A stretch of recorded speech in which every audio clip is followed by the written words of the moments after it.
Shalom Bapak Ibu, saudara-saudari yang dikasihi Tuhan.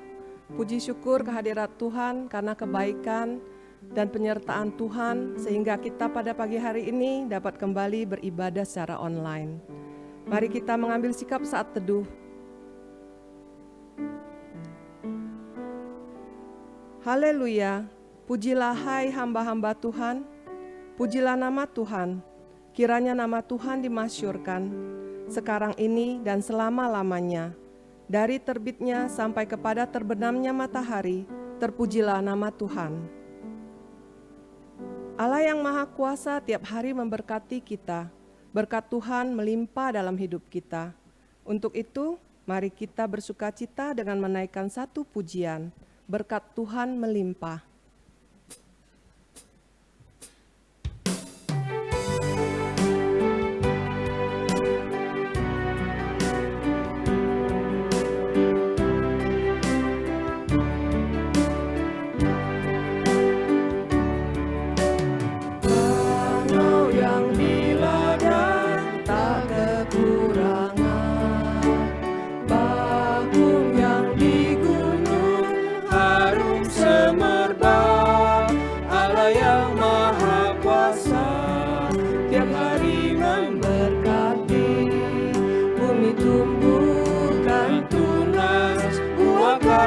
Sejati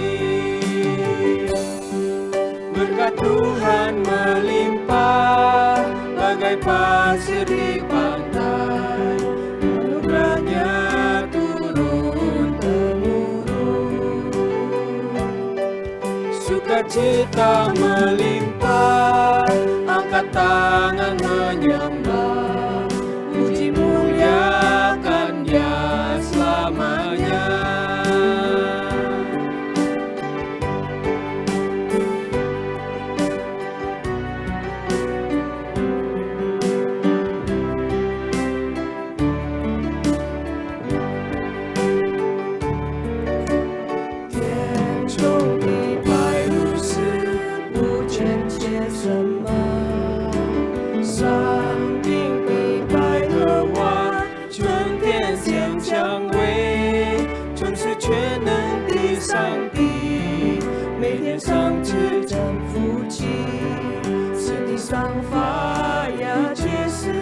献出爱的根基，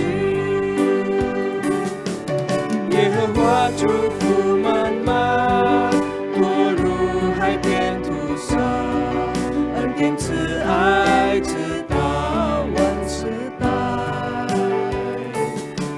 我要举手敬拜他，发出欢喜歌声，赞美称颂他名到永远。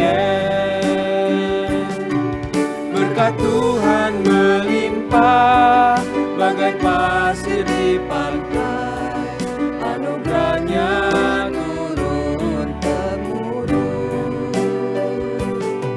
Sukacita melimpah, angkat tangan menyembah, puji muliakan Dia selamanya.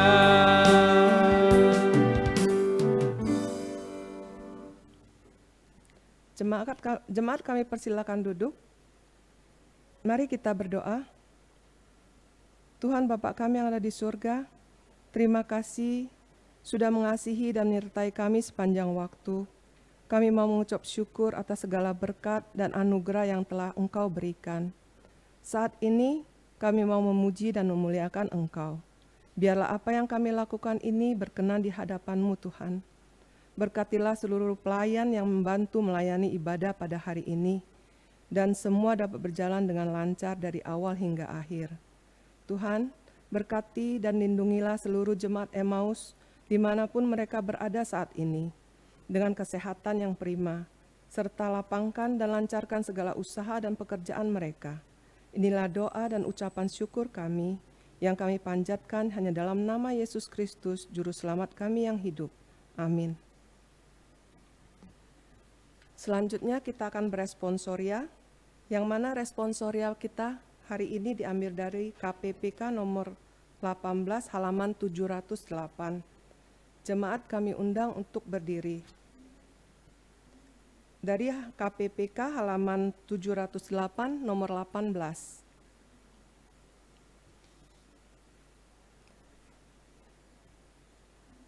Hendaklah kasih itu jangan pura-pura. Jauhilah yang jahat dan lakukanlah yang baik. Hendaklah kamu saling mengasihi sebagai saudara dan saling mendahului dalam memberi hormat.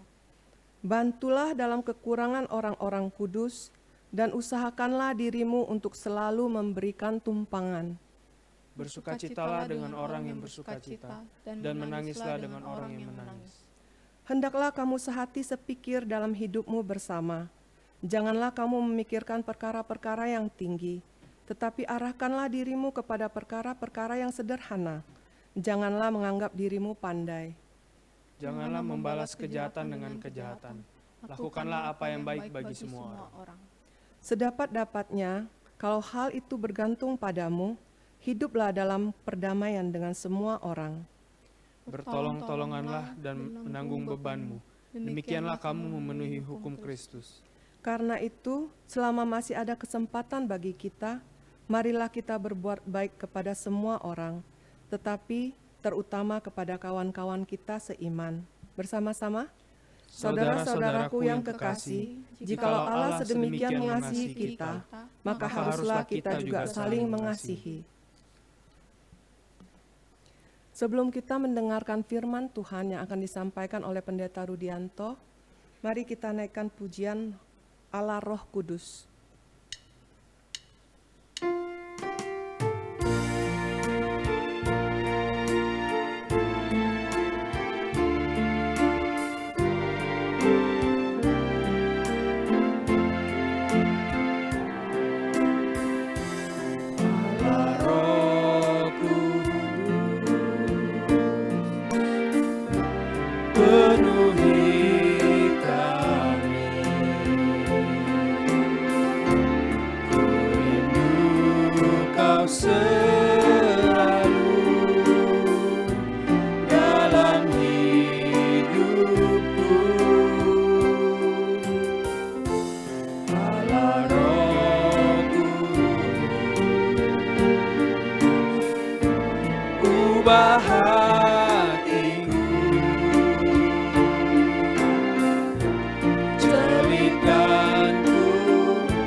Kudus, kudus.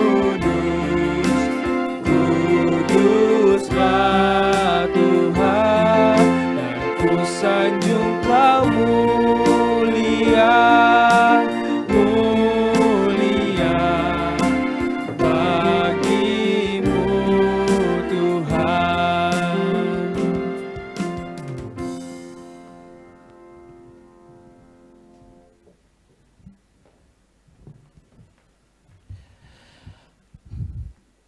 Kita berdoa. Bapa, Engkau Allah yang kudus, yang memberkati setiap umat-Mu, di mana kami saat ini memperoleh kehidupan yang baru bersama Tuhan. Kami diberkati dan kami mengalami pertumbuhan demi pertumbuhan setiap hari. Itu karena kuasa Roh Kudus boleh menaungi setiap hati kami. Terima kasih Tuhan, seminggu kami sudah melakukan apa yang mungkin Tuhan perintahkan kepada kami. Biarlah senantiasa ketika kami melakukan, Roh Kudus boleh terus-menerus menguasai pikiran hati kami untuk kami tetap boleh hidup kudus di hadapan Engkau. Hari ini Tuhan, melalui kebenaran firman Tuhan yang akan kami sampaikan, biarlah itu juga membuat kami, hidup kami semakin kudus setiap hari. Kami boleh mendengar dan tidak hanya mendengar, tetapi kami juga boleh melakukan dalam kehidupan kami. Untuk itu Tuhan, buka setiap mata kami, pikiran kami, untuk kami boleh dengar-dengaran akan kebenaran firman Tuhan, dan kami dikuatkan, kami dihiburkan, dan pikiran kami boleh ditambah pengetahuan akan Engkau. Semakin hari kami boleh mengenal siapa Tuhan kami. Berfirmanlah Tuhan, kami siap untuk mendengar. Demi Yesus Kristus Tuhan kami berdoa. Amin. Ya. Selamat pagi bagi kita semua. Bapak, Ibu, dan Saudara, masih dalam suasana pandemi COVID, ya. Kita masih beribadah secara online. Saya harap dan saya berdoa senantiasa jemaat dalam perlindungan Tuhan, penyertaan Tuhan, kita semua sehat-sehat. Bapak, Ibu, dan Saudara, mari kita membuka Alkitab kita di dalam Kisah Para Rasul pasal 2 ayat 41 sampai ayat 47. Di situ dikatakan dalam judulnya cara hidup jemaat yang pertama. Orang-orang yang menerima perkataannya itu memberi diri dibaptis, dan pada hari itu jumlah mereka bertambah kira-kira 3.000 jiwa. Mereka bertekun dalam pengajaran rasul-rasul dan dalam persekutuan, dan mereka selalu berkumpul untuk memecahkan roti dan berdoa. Maka ketakutanlah mereka semua, sedang rasul-rasul itu mengadakan banyak mujizat dan tanda. Dan semua orang yang telah menjadi percaya tetap bersatu, dan segala kepunyaan mereka adalah kepunyaan bersama. Dan selalu ada dari mereka yang menjual harta miliknya, lalu membagi-bagikannya kepada semua orang sesuai dengan keperluan masing-masing. Dengan bertekun dan dengan sehati mereka berkumpul tiap-tiap hari dalam bait Allah. Mereka memecahkan roti di rumah masing-masing secara bergilir dan makan bersama-sama dengan gembira dan dengan tulus hati, sambil memuji Allah, dan mereka disukai semua orang, dan setiap-tiap hari Tuhan menambahkan jumlah mereka dengan orang-orang yang diselamatkan. Bapak, Ibu, dan Saudara, pandemi merubah tatanan masyarakat dunia kita saat ini. Guna mencegah penularan wabah virus corona yang meluas, masyarakat kita semua dihimbau pemerintah, bahkan kita semua dipaksa untuk diam di rumah, ya, tinggal di rumah, sekolah, bekerja, bahkan beribadah pun kita harus dari rumah, ya. Hampir semua negara menghimbau warganya untuk tidak boleh beraktivitas di luar rumah, ya, seminimal mungkin. Kalau tidak ada hal-hal yang sangat mendesak, tidak boleh atau tidak perlu untuk keluar rumah, karena itu sangat berbahaya. Kegiatan demi kegiatan semuanya di-cancel karena pandemi COVID ini. Ya, Bapak, Ibu, Saudara, baru-baru ini pemerintah Indonesia akan memberlakukan apa itu namanya new normal, ya, normal baru. Ya. Apa itu new normal?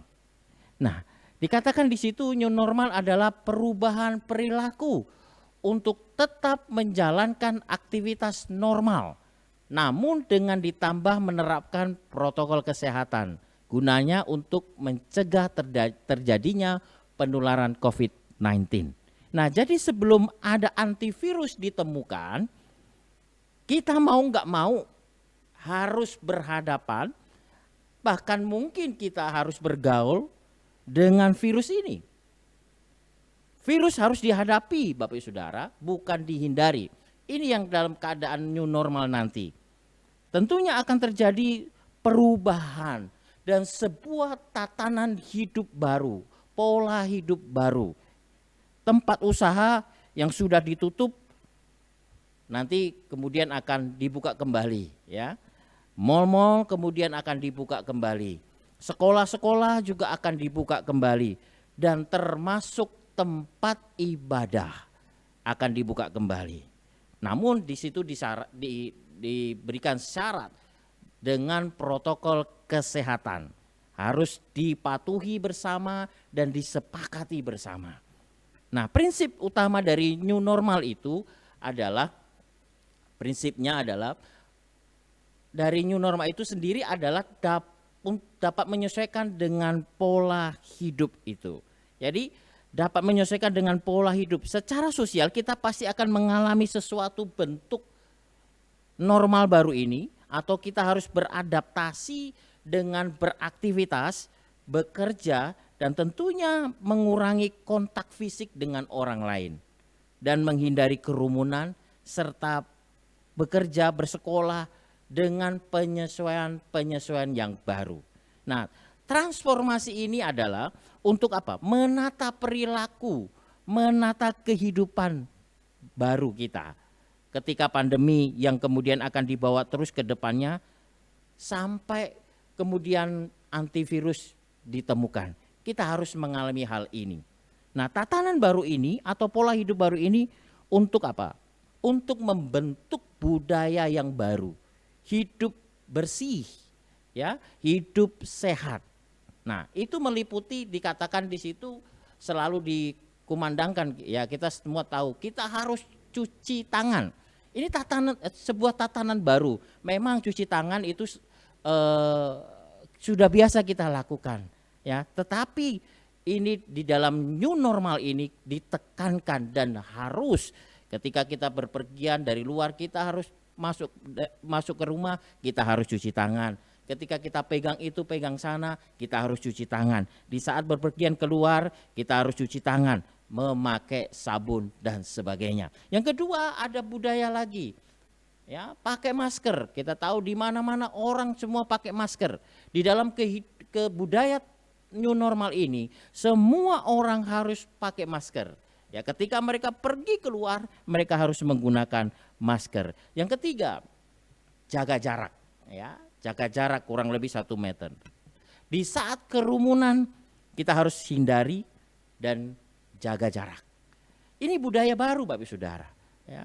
Di samping juga untuk sementara waktu kita tidak boleh berpelukan meskipun kita saudara, begitu ya. Atau kalau kita lihat sudah nggak ketemu lama, cipika-cipiki, itu nggak boleh dulu dalam saat-saat new normal ini. Bersalaman apalagi kita tidak diperbolehkan. Yang pokoknya yang membutuhkan kontak fisik belum atau tidak boleh digunakan. Nah, itu ditahan dulu sampai nanti ketika mungkin angka misalnya di Indonesia itu 0 atau antivirus ditemukan. Itu yang harus kita lakukan. Itu pola tatanan baru yang kita harus lakukan. Bapak Ibu dan Saudara, minggu lalu itu adalah kita semua bersama-sama merayakan apa yang dinamakan Hari Pentakosta. Hari turunnya Roh Kudus. Jadi setelah Roh Kudus yang dijanjikan Tuhan Yesus kepada para rasul, maka sejak saat itu murid-murid Yesus dan orang-orang Kristen mula-mula sampai orang-orang Kristen sekarang harus melakukan tata cara baru atau istilah kerennya new normal, ya. Sebuah tatanan baru yang muncul ketika mereka percaya kepada Tuhan Yesus. Pola hidup baru ini tujuannya apa?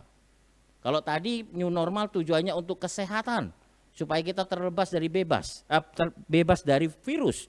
Tetapi dalam pola hidup baru ketika kita percaya kepada Yesus, tujuannya kita terhindar dari dosa supaya kita menjadi kudus. Karena kudus, hidup kudus itu adalah hidup yang berkenan di mata Tuhan. Hidup kita menjadi baru, yang lama kita tinggalkan karena yang baru sudah datang. Nah, kita menjalani hidup baru ini agar kita dikatakan sekali lagi dapat hidup kudus di hadapan Tuhan.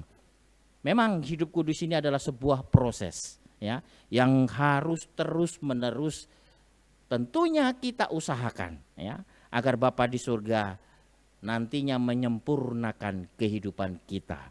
Nah, para murid telah menerima dikatakan kuasa Roh Kudus yang tercurah atas mereka sehingga mereka mengalami sesuatu yang membuat mereka ini benar-benar bertobat.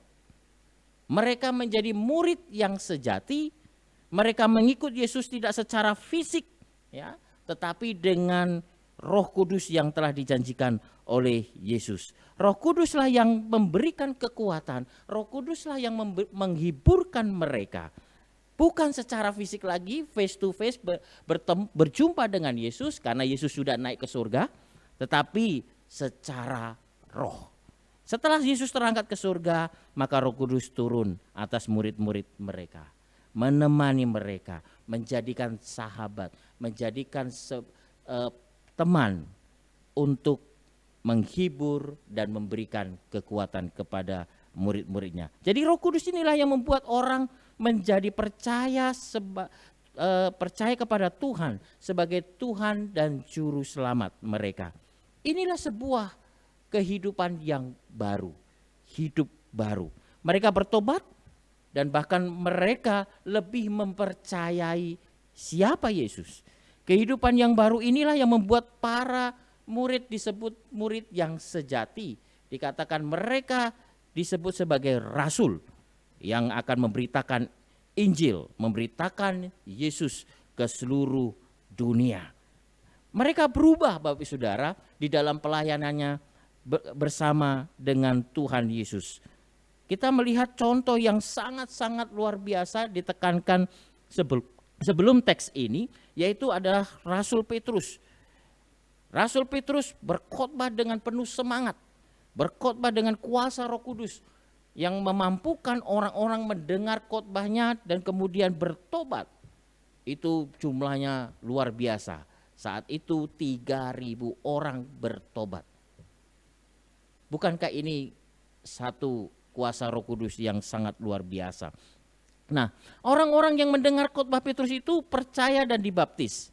Setelah mereka memberi untuk dibaptis, dikatakan di dalam ayat 42, mereka terus bertekun dalam pengajaran rasul-rasul dan dalam persekutuan, dikatakan di dalam ayat 42. Nah, disinilah Bapak Ibu Saudara, sebuah tatanan baru terjadi.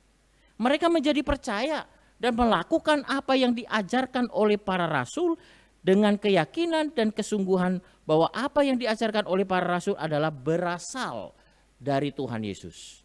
Mereka menjalani kehidupan yang baru agar mereka tetap kudus dan melakukan sesuatu yang baru yang sama sekali berbeda dari kehidupan lama mereka. Mereka dikatakan bertekun. Apa artinya bertekun Bapak Ibu Saudara? Dikatakan tadi di sana di slide tadi, bertekun artinya rajin, giat, bersungguh-sungguh dan disiplin, bukan diselipin gitu ya. Diselipin itu artinya kalau ada waktu baru dilakukan. Nah, ketekunan mereka karena ada kerinduan untuk selalu belajar dan mau diajar oleh para rasul. Ketekunan itu ditunjukkan oleh orang-orang percaya dalam melakukan apa yang menjadi pengajaran para rasul. Nah, ketekunan itu adalah yang membuat sebuah tatanan baru atau gaya hidup baru menjadi orang Kristen dan bahkan sampai sekarang. Nah, ketekunan itu adalah yang pertama dikatakan di situ, mereka bertekun dalam firman. Ya, mereka bertekun dalam firman. Dalam ayat 41 dikatakan orang percaya mula-mula menerima firman perkataannya. Artinya adalah mereka adalah orang-orang itu menyambut atau menerima firman Tuhan secara positif. Ini jelas menunjukkan bahwa mereka percaya pada firman Tuhan itu. Dan dikatakan juga mereka mau tunduk pada apa yang dikatakan oleh firman itu. Nah, kerendahan hatinya itu ditujukan bahwa mereka merespon positif dalam apa? Mendengar firman Tuhan. Jadi meskipun mereka harus terkadang tersinggung karena dalam firman Tuhan diserukan untuk bertobat dari dosanya, mendengar firman Tuhan dengan kerendahan hati adalah meresponi dengan positif. Meskipun terkadang kita sakit hati mendengar firman Tuhan, tetapi kita harus mendengar firman Tuhan dengan sikap rendah hati dan mau diubahkan. Karena kita ingin memperbaharui hubungan kita dengan Tuhan. Bapak Ibu dan Saudara, dikatakan di situ hidup dalam tatanan baru. Sebagai orang Kristen adalah mereka atau orang Kristen tidak hanya sekedar mendengar firman Tuhan saja dan melakukannya tiap-tiap hari. Ya, orang Kristen tidak hanya mendengar saja, tetapi juga harus melakukan firman-Nya tiap-tiap hari. Dalam situasi saat ini kita diperhadapkan dalam sebuah kesulitan. Di segala bidang kita semua mengalami sebuah kesulitan. Kita harus dikatakan bertekun untuk apa? Untuk membaca firman Tuhan, untuk mendengar suara Tuhan melalui firman Tuhan dan melakukan kebenaran firman Tuhan. Ya, di saat ini kita justru harus mengandalkan Tuhan. Kita tidak boleh malas karena satu-satunya kekuatan dan penghiburan sejati ketika kita mendengar firman Tuhan. Ketika kita baca firman Tuhan itu memberikan kekuatan kepada kita. Firman Tuhan adalah sumber kekuatan. Bahkan dikatakan di dalam Pemazmur, firman Tuhan adalah pelita bagi kaki kita. Kebiasaan-kebiasaan membaca Bapak Ibu Saudara, kebiasaan-kebiasaan mendengar firman Tuhan, dan kebiasaan-kebiasaan melakukan kebenaran firman Tuhan ini harus menjadi satu pola yang baru, tatanan yang baru yang terus kita tekankan dan terus kita kumandangkan bahwa setiap hari secara terus-menerus, secara tekun kita harus mempelajari firman Tuhan. Yang kedua, sebuah tatanan baru dikatakan sebagai orang Kristen adalah bertekun dalam persekutuan. Mereka dikatakan di dalam ayat 42b, mereka berkumpul dan bersatu di dalam bait suci. Bersatunya mereka dalam dalam memecahkan roti dan berbagi kepunyaan mereka itu membuat hati mereka memiliki sebuah kesatuan satu dengan yang lain dan membuat mereka saling mengasihi. Inilah yang disebut sebagai kekudusan yang sejati. Kekudusan itu tidak hanya bersifat pribadi, ya, tetapi kekudusan itu harus mempunyai dampak. Tentunya dampak itu kepada orang lain. Kekudusan itu harus berdampak sosial, yaitu berdampak bagi sesama kita. John Wesley berkata demikian, tidak ada kekudusan pribadi tanpa kekudusan sosial. Jadi pengertian kekudusan hidup kita semua tahu, saya yakin. Ya, kekudusan hidup adalah orang yang bertobat dan percaya, mengakui dosa-dosanya dan mengaku Tuhan sebagai Tuhan dan Juru Selamatnya. Itu disebut hidup kita mulai sejak saat itu kudus. Tetapi pengertian itu hal yang normal, ya. Tetapi pengertian yang baru adalah kekudusan itu harus diusahakan dan terus dipraktekkan. Dengan kata lain, kekudusan yang kita miliki itu harus berpengaruh kepada orang lain. Nah, kekudusan sejati adalah orang tidak hanya kudus secara pribadi, diampuni dosanya, ya, tetapi harus berdampak kepada kekudusan sosial. Para rasul menjalankan kekudusan itu, yaitu kekudusan dua-duanya, kekudusan pribadi dan kekudusan sosial. Dikatakan di dalam ayat 45, dan selalu ada dari mereka yang menjual harta miliknya, lalu membagi-bagikannya kepada semua orang sesuai dengan keperluan masing-masing. Jadi mereka tidak hanya berbagi, tetapi mereka juga menggalang dana untuk sebuah amal. Mereka menjual harta milik mereka. Dalam suasana pandemi COVID-19 ini, apa yang kita perbuat untuk menciptakan tatanan baru hidup kudus kita? Supaya kita bertumbuh, supaya kita menjadi kudus. Baik itu secara pribadi maupun secara sosial. Dikatakan kita harus berbagi. Ya, kita harus berbagi. Banyak dalam masa-masa sulit orang-orang sekitar kita hidupnya lebih sulit daripada kita. Mari kita melakukan budaya yang baru. Sesuatu yang tentunya sudah kita lakukan, namun kita harus secara bertekun, terus menerus melakukannya. Mari kita mulai lirik kanan, lirik kiri, tetangga kita, siapa yang membutuhkan pertolongan saat ini? Mari kita lirik tetangga kita, teman kita, saudara kita. Apakah mereka sedang kekurangan saat ini? Apakah mereka sedang mengalami masalah saat ini? Apakah mereka butuh kekuatan, butuh penghiburan, butuh kita, butuh teman, dan sebagainya. Mari kita mulai melek mata. Jangan jadi pribadi yang egois, yang hanya memikirkan diri kita sendiri tanpa tahu. I don't care, ya. Yang penting saya hidup sekarang. Kita mulai memikirkan orang lain. Itulah tata cara yang baru sebagai orang yang sudah ditebus, sebagai orang yang hidup kudus, sebagai murid Kristus yang lahir baru. Yang ketiga, Bapak Ibu Saudara, tatanan yang baru yang kita temukan di dalam Kisah Para Rasul, bertekun dalam ibadah. Bentuk atau pola ibadah seluruh gereja di tempat yang terjangkit corona ini menjadi berbeda. Ya. Kita menjalani sesuatu budaya yang berbeda dan baru. Tentunya bagi sebagian gereja, yang ada banyak gereja juga yang tidak bisa beribadah secara online.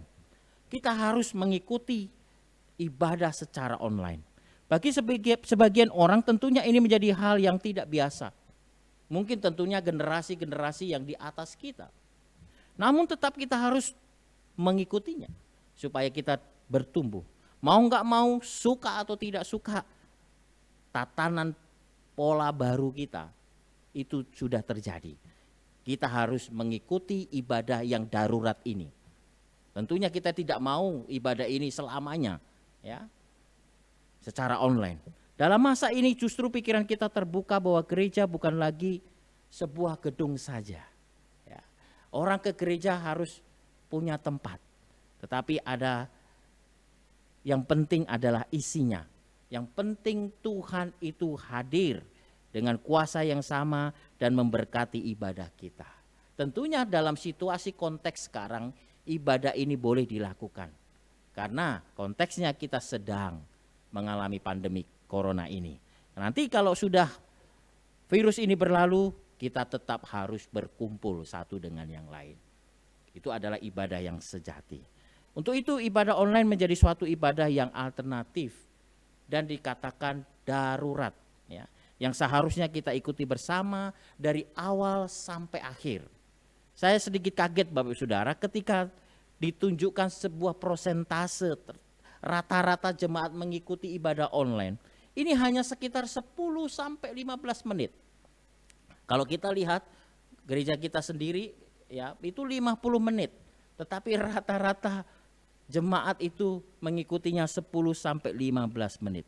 Saya tidak tahu apakah Bapak Ibu Saudara menyaksikan video ini skip ya untuk memuji Tuhan. Nah, skip cukup satu kali.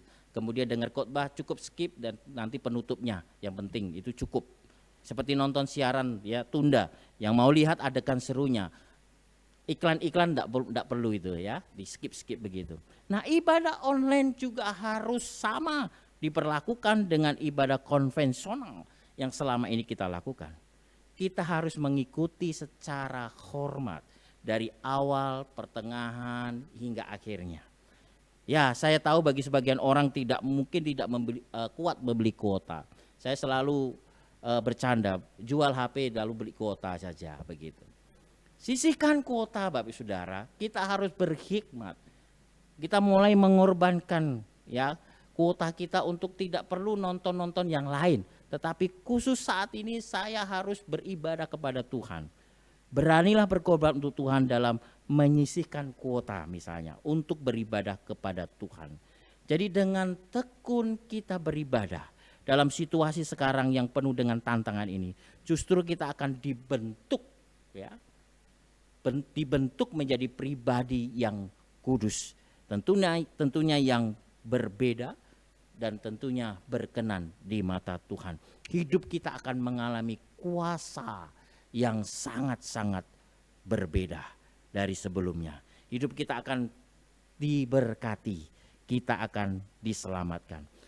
Yang terakhir Bapak Ibu Saudara, gaya hidup baru dalam tatanan baru sebagai orang Kristen, yaitu bertekun dalam doa.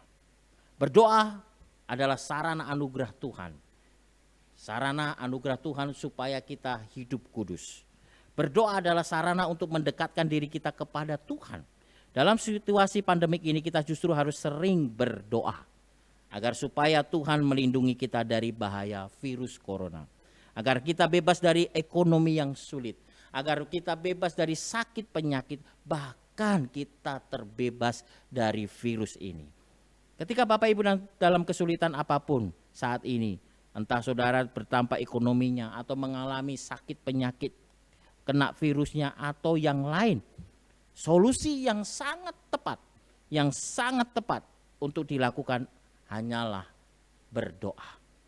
Diam, tunduk, menundukkan diri kita, berdoa. Berdoa adalah menjaga kita tetap untuk hidup kudus di hadapan Tuhan. Ketika kita mengangkat tangan kita ke atas, untuk itu percayalah Tuhan akan turun tangan memberkati kita, melepaskan kita dalam setiap persoalan-persoalan hidup kita yang kita hadapi sekarang ini. Berdoa adalah praktek kekudusan yang harus kita lakukan. Dikatakan tiap-tiap hari. Mungkin dulu kita sudah berdoa, tetapi dikatakan di sini kita harus bertekun berdoa. Saat ini kita harus bertekun, lebih giat berdoa. Ketika ada masalah, justru kita harus berdoa. Gereja kita sudah memfasilitasi kita setiap Kamis malam untuk kita bersama-sama bersekutu, beribadah dalam doa secara online. Tetapi makin kesininya yang menonton itu makin sedikit. Ya itu saya yang tidak tahu. Mari kita latih otot-otot rohani kita menjadi kuat, sehingga ketika gelombang badai terjadi atas hidup kita, kita tetap kuat. Ya. Kita tidak tertidur, namun kita tetap bangkit dan tetap semangat menghadapi badai yang ada di depan kita. Bapak, Ibu, dan saudara, ketika kita menyatakan iman kita bahwa kita percaya kepada Yesus sebagai Tuhan dan Juru Selamat yang menebus dosa-dosa kita, maka sejak saat itu kita menjadi ciptaan yang baru. Kita menjadi ciptaan yang baru. 2 Korintus 5 ayat 17 mengatakan, jadi siapa yang ada di dalam Kristus, ia adalah ciptaan baru, yang lama sudah berlalu, sesungguhnya yang baru sudah datang. Jadi siapa yang ada di dalam Kristus, ia adalah ciptaan baru. Kita adalah ciptaan yang baru. Hal-hal yang lama, karakter yang lama sudah harusnya berlalu.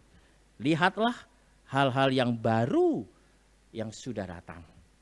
Untuk itu mari kita ciptakan tatanan baru kita, gaya hidup baru sebagai orang yang percaya kepada Tuhan Yesus sebagai Tuhan dan Juru Selamat kita. Mari kita bertekun di dalam pengajaran firman Tuhan. Mari kita berdoa, mari kita bersekutu, mari kita terus beribadah.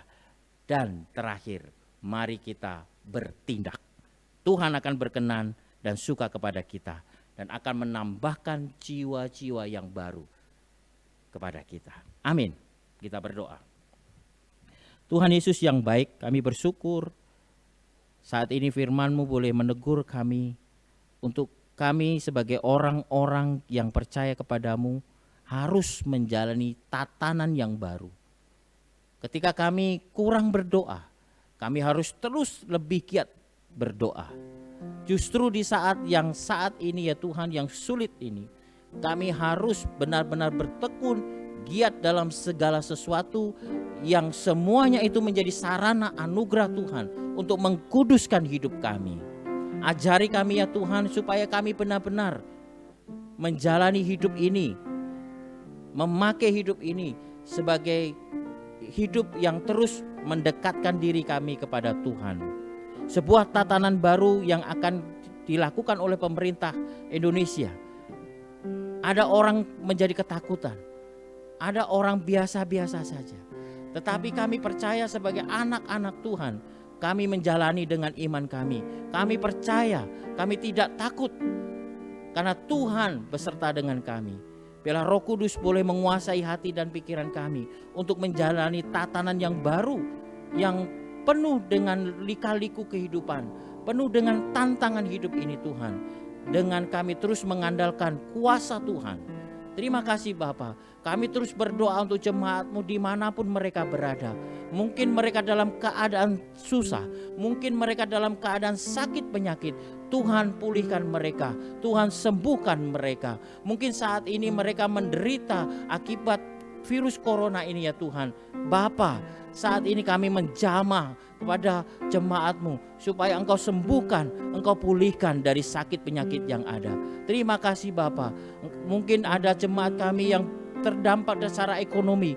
Tuhan juga menjamah hati mereka, menjamah kehidupan mereka, sehingga mereka mengalami kuasa Tuhan. Tuhan bersama-sama dengan mereka.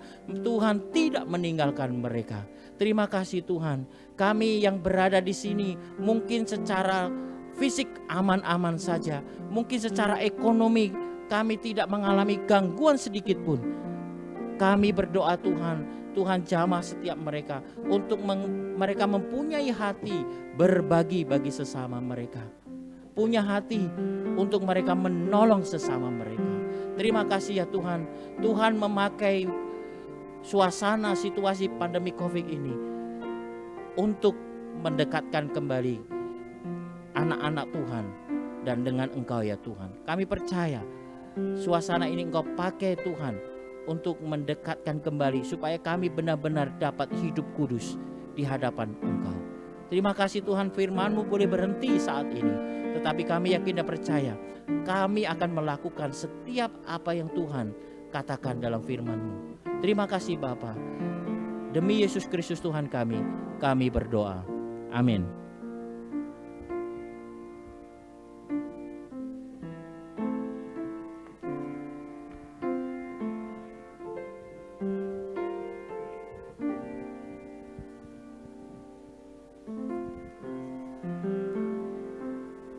Terima kasih kepada Pendeta Rudianto yang sudah menyampaikan firman Tuhan.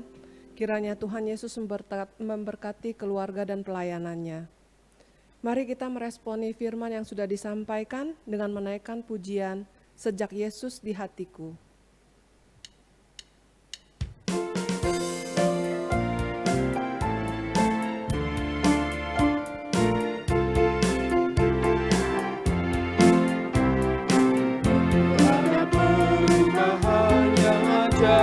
Sejak Yesus di hatiku, jiwaku rindu pencerahan terangnya. Sejak Yesus di hatiku, sejak Yesus di hatiku, sejak Yesus di hatiku. Bagai gelora ombak hatiku senanglah. Sejak Yesus di hatiku, yang sesat. Sejak Yesus di hatiku, meski banyak dosa namun Ia sucikan. Sejak Yesus di hatiku, sejak Yesus di hatiku, sejak Yesus di hatiku. Bagai gelora ombak hatiku senanglah, sejak Yesus di hatiku.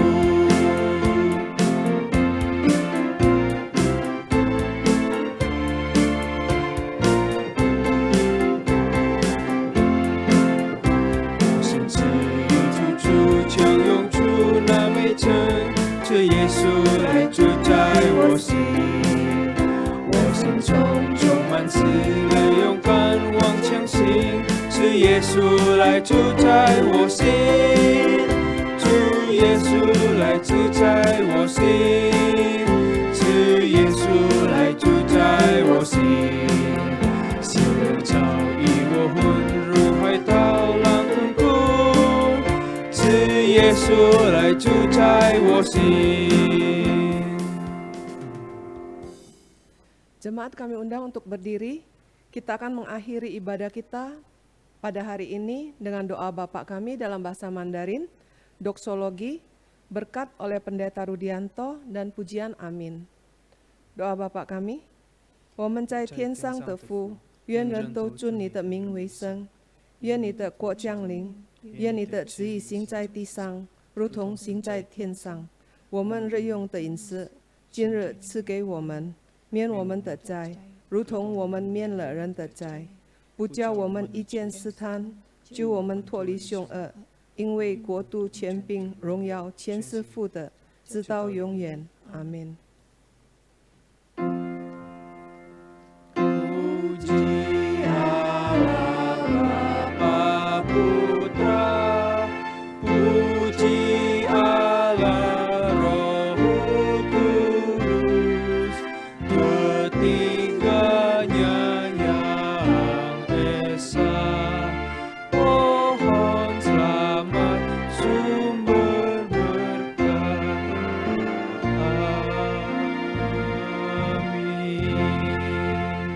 Bapak, Ibu, dan Saudara, dimanapun engkau berada, tetap mengandalkan Tuhan, dan marilah kita menerima berkat Tuhan. Anugerah dan damai sejahtera daripada Tuhan kita Yesus Kristus, kasih sayang Allah Bapa serta persekutuan dengan Roh Kudus, kiranya itulah yang memberkati engkau, melindungi engkau, serta menyertai engkau dimanapun engkau berada, mulai sejak saat ini, besok, dan sampai selama-lamanya. Amin. Amin. Amin.